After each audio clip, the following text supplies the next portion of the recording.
নীলমণি পেতনি এবং ভবানী প্রসাদ দত্তের ভুতুড়ে বিয়ে দেখতে।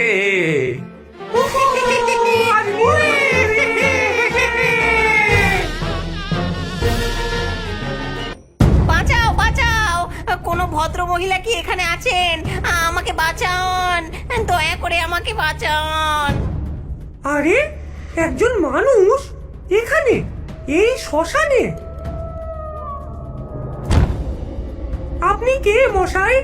আর ভূতের কাছে বাঁচানোর আবদার করছেন কেন? মাফ করবেন, আমি ভবানী প্রসাদ দত্ত, কলকাতার নামকরা ব্যবসায়ী। একটা রাতের গাড়িতে চড়ে রাস্তা ভুল করে এই গ্রামে এসে পৌঁছে গেছি। গাড়ির ড্রাইভার আমায় নামিয়ে ফেলে পালিয়েছে। পরে দেখি কিছু গুন্ডা আমাকে তাড়া করছে।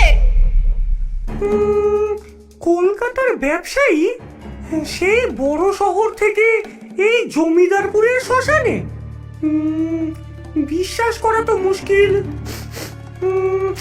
আমি কেমন যেন শিয়ালের গন্ধ পাচ্ছি।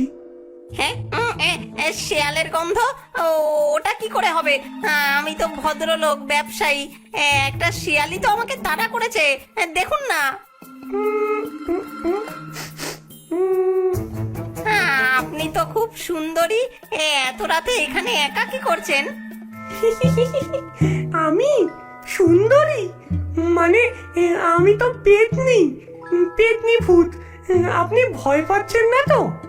হ্যাঁ, ভূত? আমি ভূতে বিশ্বাসই করি না। তবে আপনি যদি বলেন তাহলে বলতে হবে, আপনি দেখতে না একদমই ভূতের মতো নন, একদম দেবীর মতন। পেতনি নীলমণি আকাশ থেকে পড়ল। একজন ভদ্র সভ্য শিক্ষিত মানুষ তাকে দেবী বলছে। সেদিন থেকেই নীলমণি আর ভবানী প্রসাদের প্রেম শুরু হলো। নীলমণি, তোমার জন্য আমার হৃদয় একদম ব্যাকুল করে। তুমি কি আমাকে বিয়ে করবে? হ্যাঁ, সত্যি বলছো? একটা মানুষ একটা পেতনিকে বিয়ে করবে? হ্যাঁ, কেন নয়? ভালোবাসার কাছে তো এসব বাধা মানে না। বাঁচলাম, এই শ্মশানে থাকলে আর কেউ আমাকে ধরতে পারবে না। কিন্তু তোমাকে আমার একটা কথা বলা দরকার। কি? তোমার কি আগে বিয়ে হয়েছিল? কোনো সমস্যা আছে? না না, সেটা নয়। আমরা পেতনিরা যাদের বিয়ে করি, বিয়ের রাতে তাদের খেয়ে ফেলি। হ্যাঁ, কি খেয়ে ফেলো? না না, আমি বললাম পেতনিরা বিয়ের পর স্বামীর অনেক সেবা করে।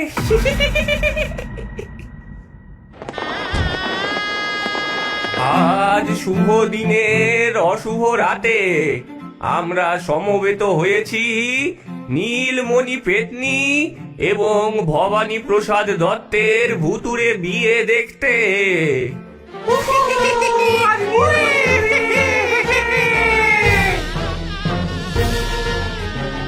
ধুমধাম করে পেতনি এবং শেয়ালের বিয়ে হলো। কিন্তু বিয়ের রাতে ভবশেয়াল পড়ল নতুন ঝামেলায়। ভূত সমাজের নিয়ম অনুযায়ী এবার তোমাকে খাওয়ার পালা। হ্যাঁ, কি খেতে হবে? আমাকে খাবে? এটা কি বলছো তুমি?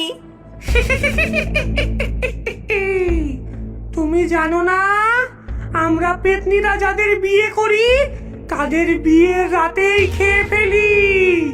এটাই আমাদের রীতি। হ্যাঁ, ওরে বাবারে, হ্যাঁ প্রিয়ে, এটা তো আমার জানা ছিল না। দয়া করে একটা অনুরোধ শোনো। আমি দেখছি আমি তোমার পছন্দের জামাই, কিন্তু আমি তো খুব রোগা, দেখতেই তো পাচ্ছ। আমাকে খেলে তো তোমার পেটই ভরবে না। তাহলে? তার চেয়ে আমি প্রতিদিন রাতে তোমাকে তোমার পছন্দের খাবার এনে দেবো। যাই খেতে চাও আমি ঠিক এনে দেবো, তার বদলে আমাকে ছেড়ে দাও।